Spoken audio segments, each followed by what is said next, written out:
مختصر رہو لیکن مخلص رہو۔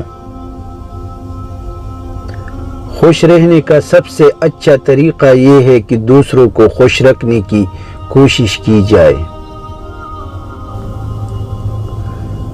خاموش رہو، صرف خدا ہی ہے جو تمہارے دل کا بوجھ اتار دے گا۔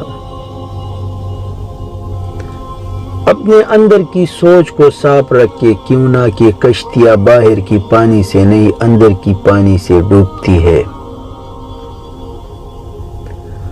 جس لہجے میں بات کرو اس لہجے میں سننا بھی سیکھو۔ کسی کا حق اپنے ذمے لے کر اس دنیا سے نہ جاؤ۔ سچ بولنے سے انسان کو ذہنی پریشانیوں سے نجات ملتی ہے اور اس کا دل ہلکا ہو جاتا ہے۔ رشتوں کو اتنا غلطیاں کمزور نہیں کرتی جتنا غلط فہمیاں کرتی ہیں۔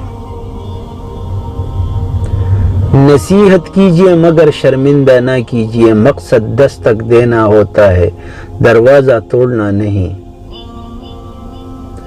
شخصیت میں عاجزی نہ ہو تو معلومات میں اضافہ علم کو نہیں بلکہ تکبر کو جنم دیتا ہے۔ گفتگو کے لیے انسان منہ اپنا کھولتا ہے مگر تربیت اس کے بڑوں کے بولتی ہے۔ اگر کسی شخص کو خود میں کوئی غیب نظر نہ آئے تو سمجھ لے کہ اس کی جہالت اپنے انتہا سے بھی آگے نکل چکی ہے۔ مشکلات میں گھبرانا نہیں چاہیے، ستارے ہمیشہ اندھیرے میں ہی چمکتے ہیں۔ بہترین دنوں کے لیے برے دنوں سے لڑنا پڑتا ہے۔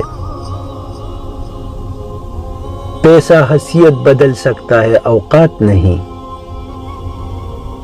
کمزور بدلہ لیتے ہیں اور مضبوط لوگ معاف کرتے ہیں اور سمجھدار لوگ نظر انداز کرتے ہیں۔ جب تمہیں خوشیاں ملنے لگے تو 3 چیزیں کبھی مت بھولنا: اللہ کو، اللہ کی مخلوق کو اور اپنے اوقات۔